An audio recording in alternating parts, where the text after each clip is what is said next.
Sí. Los principales factores de riesgo que afectan la pérdida de masa ósea y el mecanismo fisiopatológico son menopausia precoz, sedentarismo, y aquí pasamos a los otros. Índice de masa corporal bajo, bajos niveles de vitamina D, ingesta cálcica pobre, ingesta excesiva de sodio, hipercalciuria, ingesta proteica escasa y los hábitos como el alcohol no tiene un efecto cósito directo, pero disminuye la formación ósea y altera la reabsorción de calcio. Pero no es hipo, ¿no?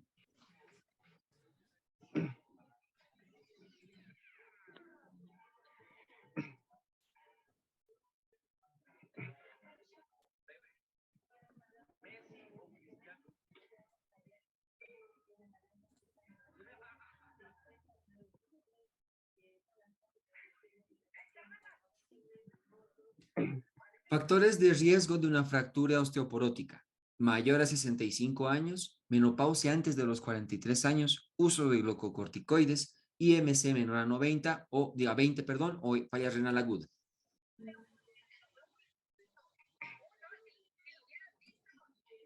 B.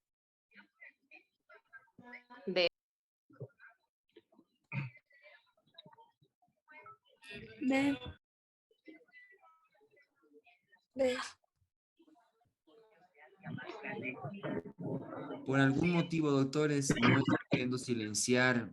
Si por favor podrían, si no van a dar su respuesta, silenciar sus micrófonos, por favor.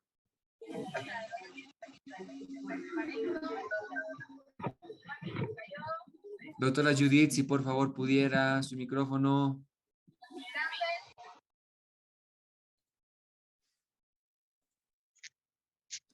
Osteoporosis y menopausia. Los factores de riesgo para fractura osteoporótica son edad mayor a 70, menopausia antes de los 45, hipogonadismo, huesos frágiles, fractura de cadera, toma de glucocorticoides, síndrome de mala absorción, recambio óseo, anorexia, IMC menor a 18, inmovilización, falla renal crónica y las pacientes que son trasplantadas. En este caso es el uso de corticoides.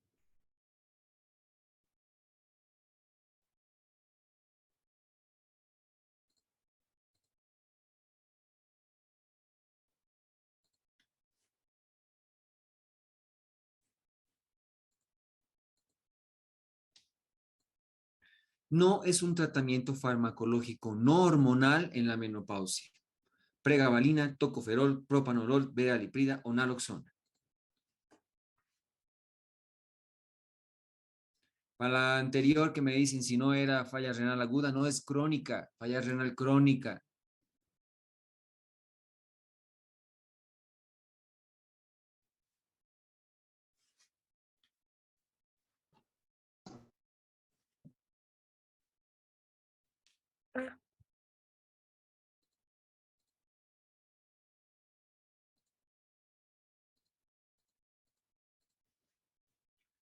Tratamiento farmacológico no hormonal en la menopausia, ¿no? Los tratamientos no hormonales pueden ser farmacológicos como la veraliprida, clonidina, el Bellegral, la betalanina, alfametildopa, propanolol, perdón, naloxona, gabapentina, tocoferol, fitoestrógeno, terapias herbarias, ansiolíticos, antidepresivos tricíclicos.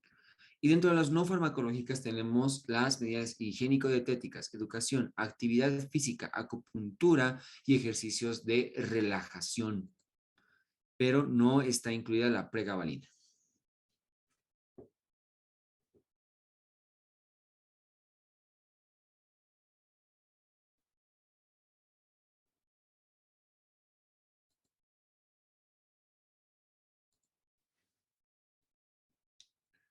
Uno de los siguientes no corresponde a los tumores del epitelio superficial estroma.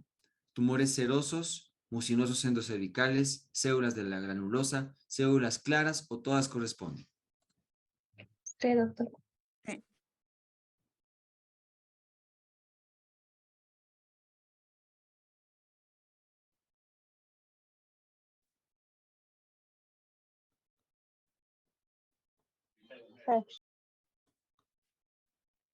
Sí. Dentro de los tumores de superficie estroma tenemos a los tumores serosos, mucinosos endometrioides y las otras variantes, células claras, transicionales, epiteliales mixtos y los tumores indiferenciados y no clasificados, pero cual no corresponde a los tumores de células de la granulosa.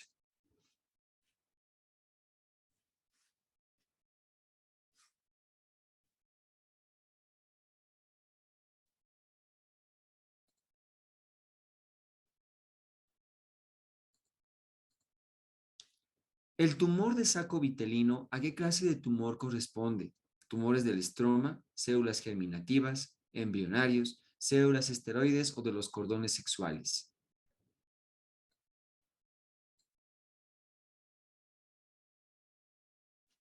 B.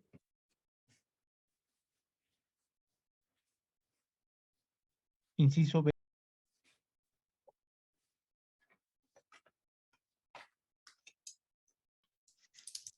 B. B.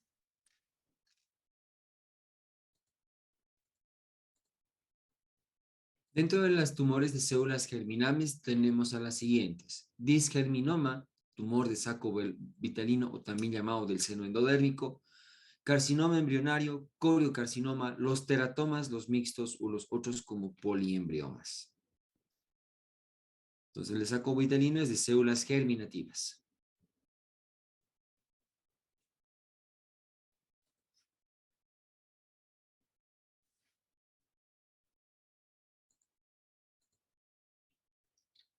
Respecto al cistoadenoma mucinoso benigno, señale el incorrecto. Tumor quístico multifolicular. Tiene superficie externa lisa y abollonada. Las cavidades están revestidas por epitelio cúbico simple mucíparo. ¿Todos son correctos o todos son incorrectos? D. D.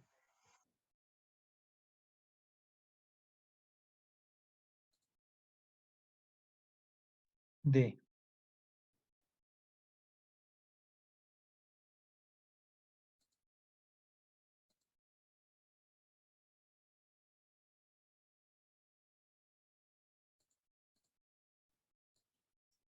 El cistoadenoma mucinoso benigno es un tumor quístico multilocular con varias cavidades de superficie externa lisa y abollonada. Al corte se observan numerosas cavidades de distinto diámetro, desde unos milímetros hasta varios centímetros. No hay diámetros de hasta 20 centímetros y aún mayores. Histológicamente las cavidades están revestidas por un epitelio cilíndrico simple mucíparo, por eso es que son mucinosos, ¿no? Similar al endocervix o al epitelio intestinal.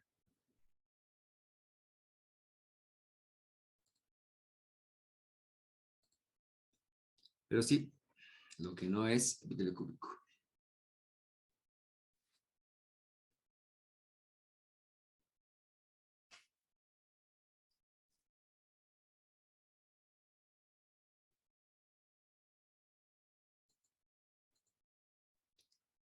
Son tumores compuestos, son tumores compuestos por elementos epiteliales que histológicamente remedan el urotelio y sus neoplasias. Células transicionales, claras, endometrioides, A y B o todos.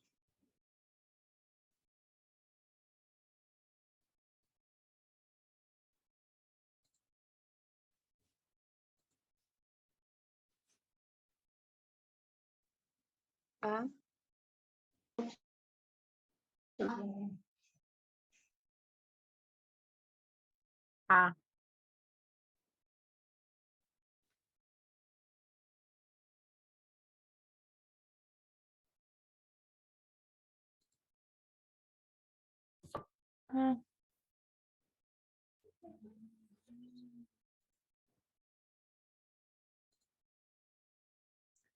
Tumores de células transicionales son tumores compuestos por elementos epiteliales que histológicamente remedan el urotelio y sus neoplasias. Tumor de células transicionales.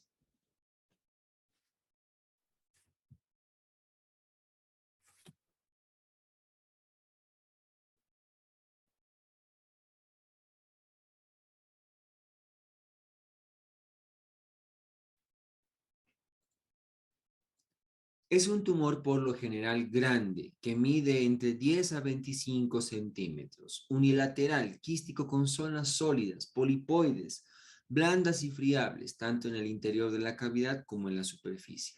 Tumor de células Kralar, Brenner proliferante, células en transición, Brenner maligno o ninguno.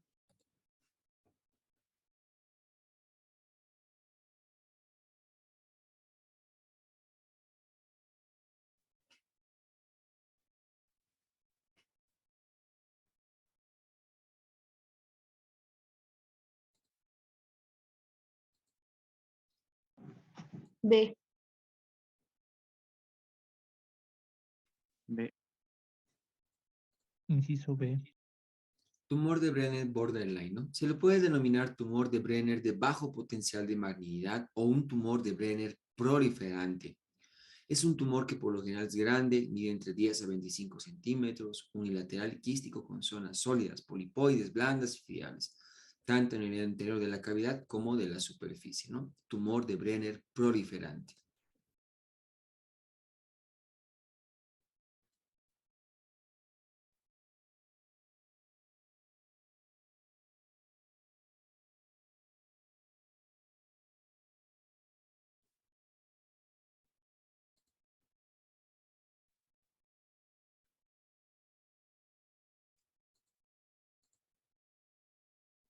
Dentro de los tumores de células germinales del ovario, es benigno los tumores quísticos maduros, el disgerminoma, tumor de saco vitelino, coriocarcinoma o todos menos D.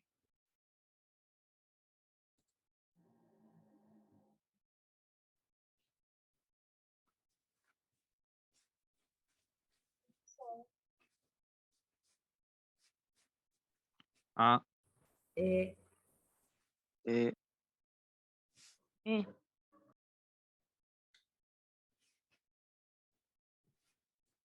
E.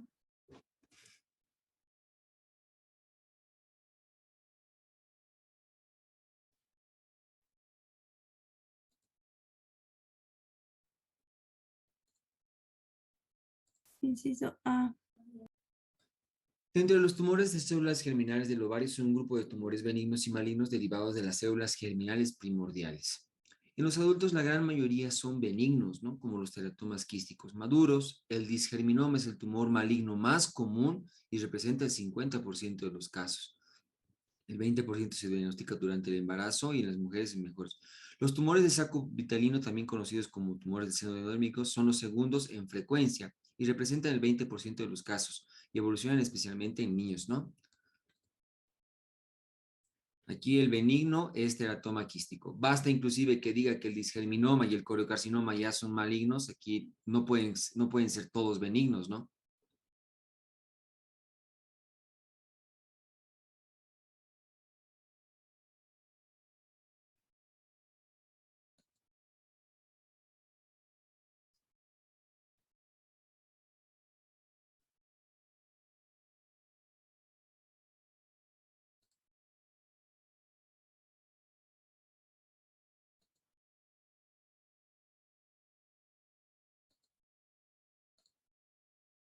Respecto al fibroma, es un tumor sólido benigno más frecuente del ovario, puede acompañarse con ascitis y derrame pleural, simula ser un tumor maligno por la clínica, AIC u todos.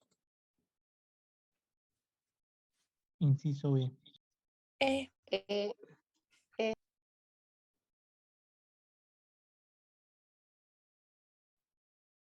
E.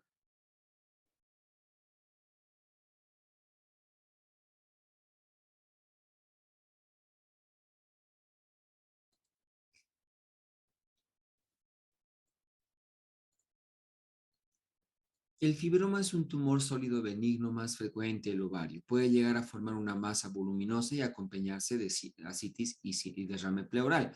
A esto se le denomina el síndrome de Mace, por lo que clínicamente en el preoperatorio simularían un tumor maligno.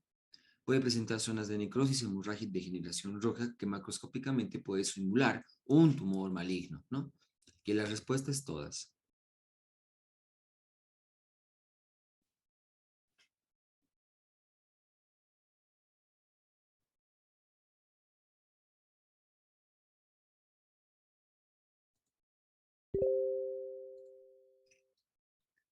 Tumor casi exclusivo de las gónadas disgenéticas, con cariotipos que contienen cromosoma Y y o material de este. Gonadoblastoma, tumor de células de Leydig, Sertoli, B y C o ninguno.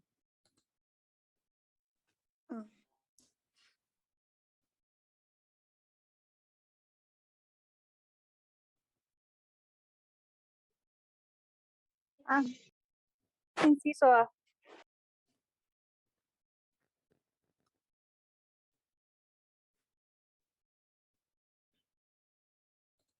A. El gonadoblastoma, conocido también como gonadoma disgenético, es un tumor mixto de los cordones sexuales y de células germinales. Es clásico exclusivo de las gónadas disgenéticas con cariotipos que contienen cromosoma Y o material de este. Muchas veces se trata de disgenesia gonadal pura, 46XY, o disgenesia gonadal mixta, la cual es frecuentemente asociada con cariotip 45X o 46XY y ocasionalmente con mosaicismo. Aquí la respuesta es gonadoblastoma.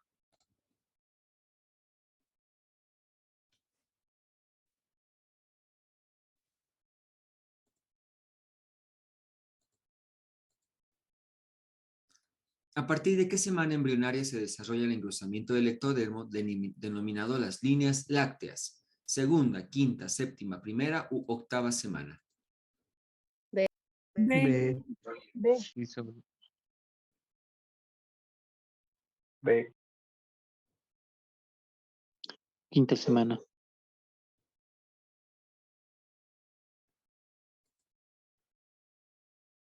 Quinta semana.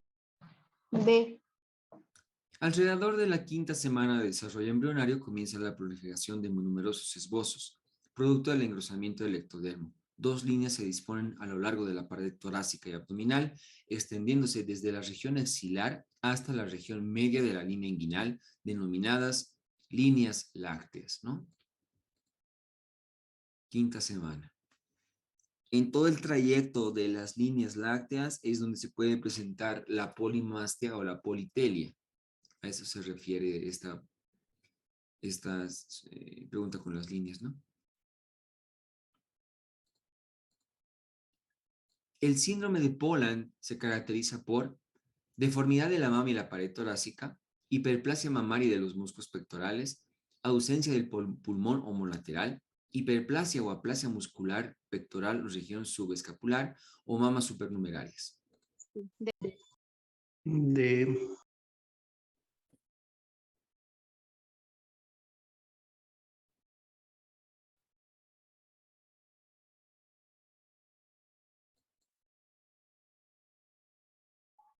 D.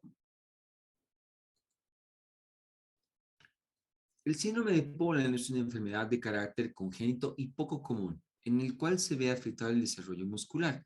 Su nombre es Alfred Poland, ¿no? Se caracteriza por una hipoplasia o aplasia a nivel de diversos grupos musculares, como por ejemplo el pectoral mayor, pectoral menor y en otros músculos de la región escapular.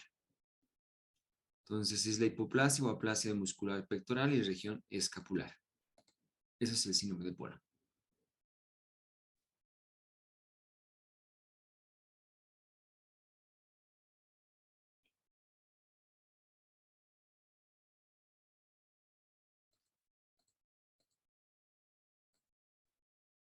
¿Cuál es la definición de ectromelia? Unión de los dedos, deformidad del antebrazo y la muñeca, hipoplasia de las extremidades, ausencia de extremidades o malformación de la región acromial escapular. B. B. B. B.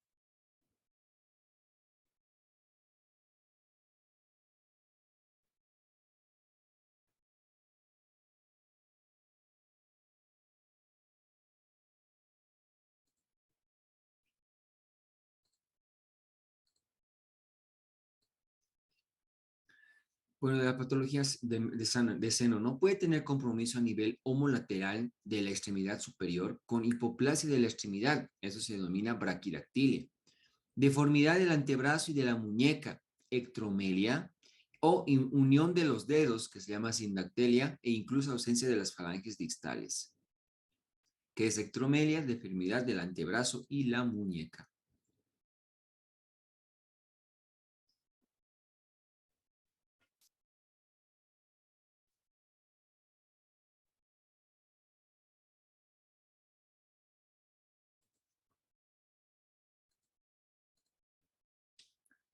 Es conocido también como un absceso en botón de camisa, absceso subcutáneo, intramamario glandular, subareolar, retromamario o intraglandular.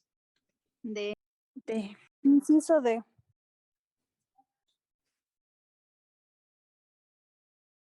Inciso D.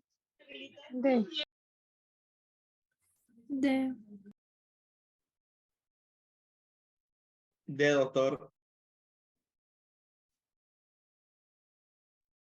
D.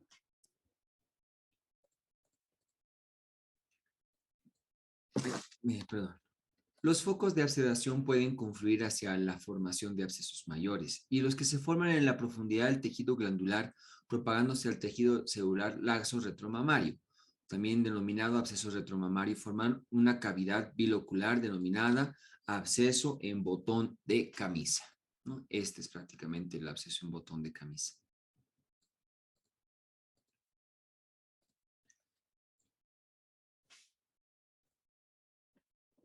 ¿Cuál es el tratamiento indicado en caso de interrupción de la lactancia materna en mastitis puerperal? Bromocriptina, lisurida, carbegolida, todos o ninguno. Todos. A. D. A.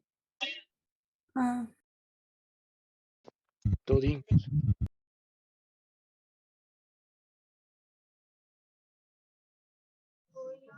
C.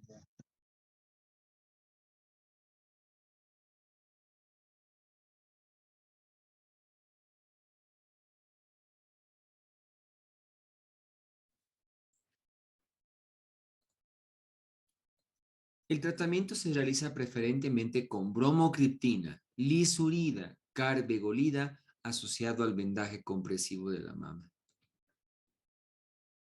En realidad podemos utilizar todos los medicamentos, que en la actualidad, o por ejemplo, si no me equivoco, en Schwartz, le da más importancia a la bromocriptina que a la carbegolida, ni menciona la lisurida.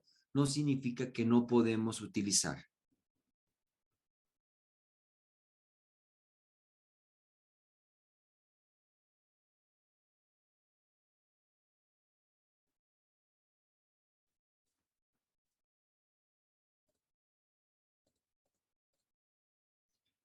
¿Cuál es la propuesta quirúrgica empleada en las pacientes perimenopáusicas o menopáusicas con galactoforitis?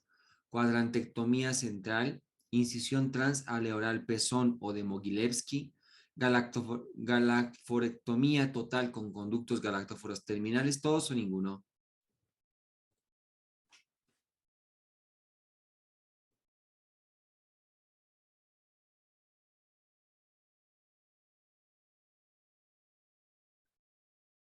Sí. Todos.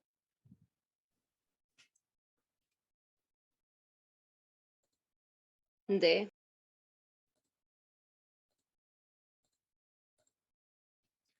La indicación quirúrgica surge a partir del criterio diagnóstico, así como de la necesidad terapéutica. Debe realizarse la extirpación de los conductos afectados. Como la mayoría de las pacientes sintomáticas son perimenopáusicas o menopáusicas, la propuesta quirúrgica empleada en estos casos es la galactoforectomía total de los conductos galactóforos terminales. ¿Ya? O bien la cuadrantectomía central a través de una incisión periareolar, o bien la incisión transareolar pezón, o también denominada incisión transversa de Mogilevsky. Todas se pueden utilizar.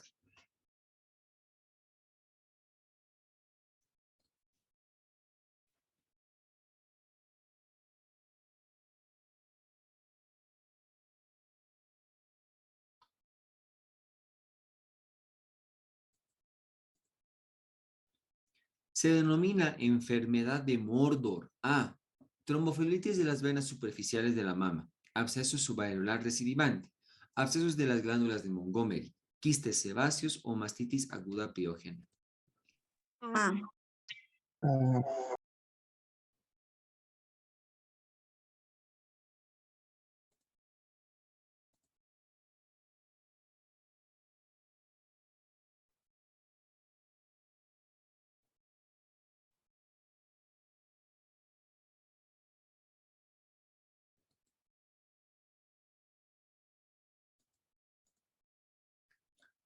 Tromboflebitis de las venas superficiales de la mama también se denomina enfermedad de Mordor. Quien fue quien la describió en 1939 se ha atribuido al traumatismo, aunque cuando la mayoría de los casos la paciente no hace referencia a él.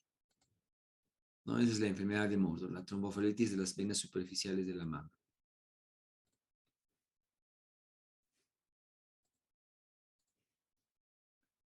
¿Cuál es la edad promedio de presentación de un tumor filoides?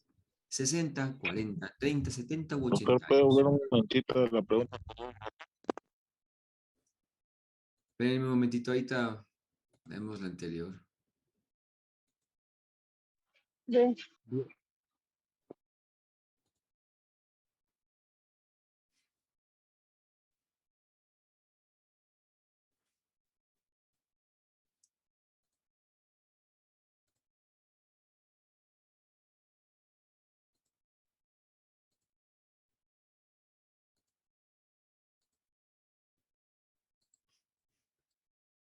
Tumor filoides. Este tumor, descrito por primera vez en 1938 por John Muller, con nombre de cistosarcoma filoides, es una variedad de fibroadenoma pseudo-intracanalucular, ¿ya? La edad promedio de presentación de un tumor de filoides es de los 40 años. La respuesta es B.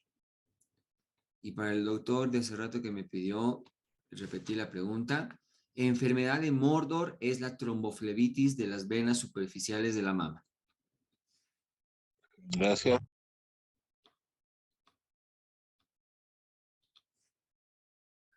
¿Cuál es la dosis de tamoxifeno para la mastalgia cíclica? 20 miligramos, 50 miligramos, 10 miligramos, 15 miligramos y 40 miligramos. Sí. Sí.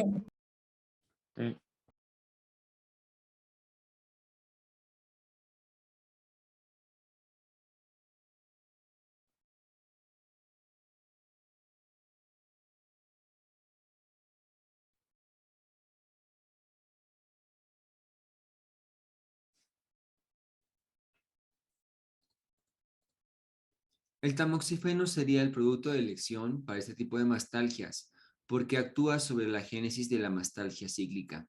Se utiliza una dosis de 10 miligramos día por 10 días en la segunda mitad del ciclo.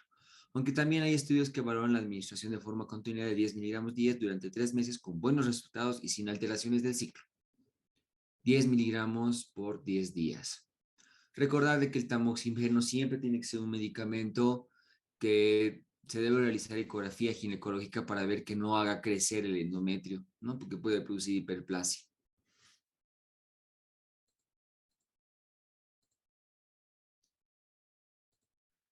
Bien, doctores, con eso damos, entre comillas, parte del rápido repaso que hemos tenido a estos 3 temas.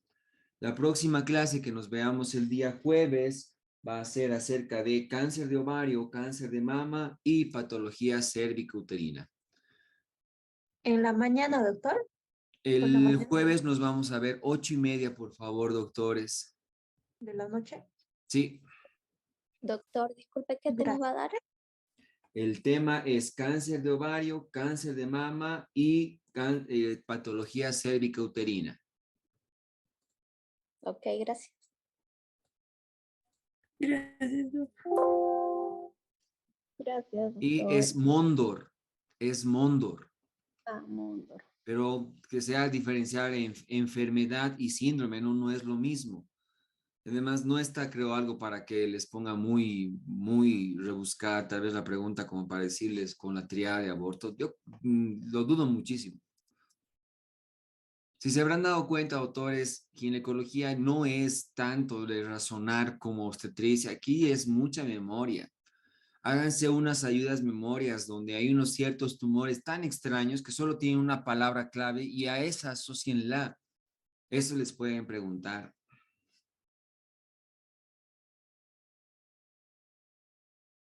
Si ya tengo una paciente que está histerectomizada, puedo ya utilizar con toda regularidad probablemente estrogenoterapia. No me voy a hacer ningún problema.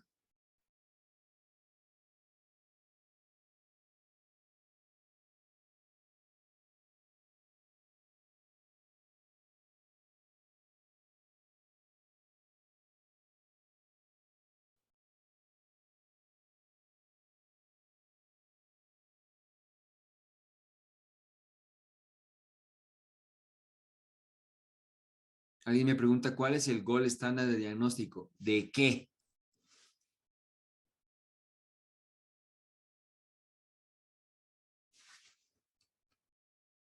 De quistes, entre comillas, todo tiene que ser en función al tipo y demás. Si me pregunta qué hago para diagnosticar un quiste, pues la ecografía y con eso empiezo. Si la ecografía ya me da ciertos parámetros de probable tumoración, ya pues que se llama, voy a utilizar otros métodos de diagnóstico, pero siempre voy a empezar con ecografía.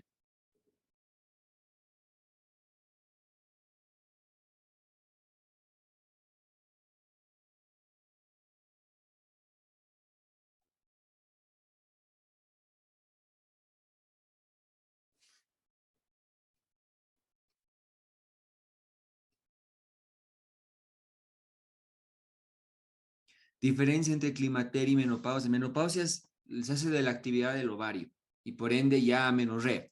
Pero climaterio es lo que ocurre alrededor, porque no es que de la noche a la mañana el ovario deja de funcionar, lo hace de manera paulatina.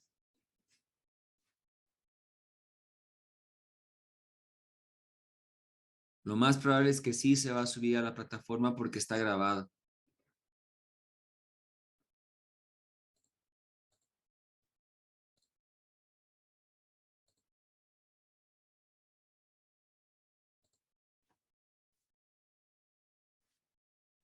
Peri es alrededor, pre es antes, ¿no? Más o menos esa es la forma en la cual tendrían que verlo. Perimenopausia es inclusive lo que ocurre posmenopausia. Sistema papilar es benigno, que se llama, tiene su descripción de todos los tumores, los cistos, pueden que se llame, entre comillas, tener su grado de malignidad.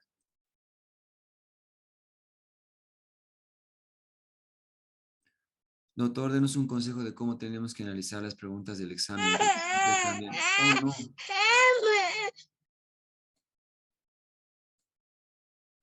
no. Siempre cambia una palabra. Yo creo que en esta oportunidad les van a poner un poquito explícitas las preguntas y tal vez tal cual como quieren que se responda.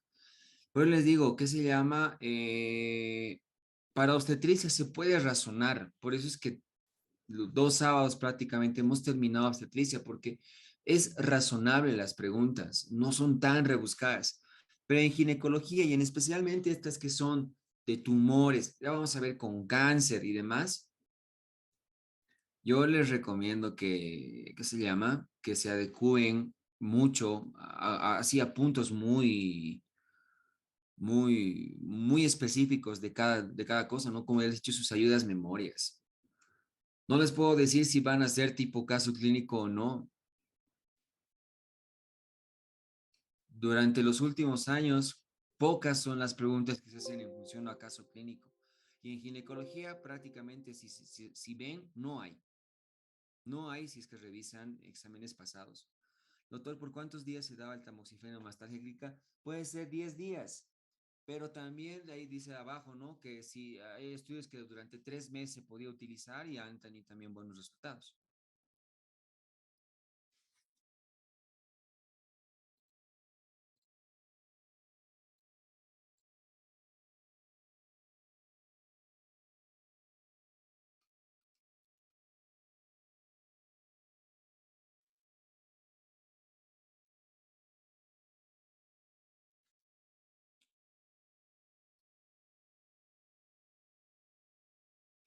Yo particularmente, doctora, no utilizo bromocriptina. Hoy en día el estudio clínico aleatorizado ha demostrado que la carbegolida es mucho mejor, con menores reacciones adversas. Y no utilizo bromocriptina.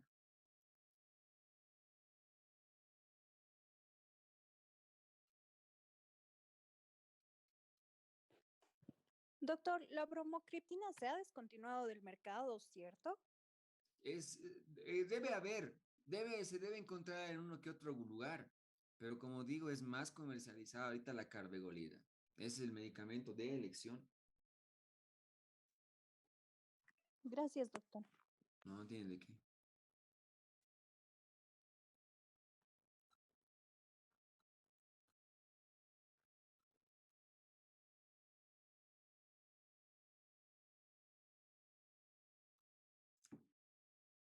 Bien, doctores, creo que sin otro particular más, por favor estudien mucho. Estos temas del último, ¿qué se llama? Hagan un poquito, ¿qué se llama? Háganse ayudas memorias. Y no estoy enojado, no se preocupen. Solo así es un día largo que igual de seguro debe ser para ustedes. Estoy seguro que deben estar cansados, ansiosos, nerviosos. Solo tengan fe en ustedes mismos y estudien bastante. Realmente espero que todos aprueben. Gracias, doctor. Bien, doctores, los veo entonces el día jueves en nuestra última clase a las 20:30 horas. A ver, doctor, ¿cuándo se reacciona un fibroadenoma? Por lo general, todo fibroadenoma, el tratamiento de elección es biopsia excisional, así que la mayoría de todos los fibroadenomas se reseccionan.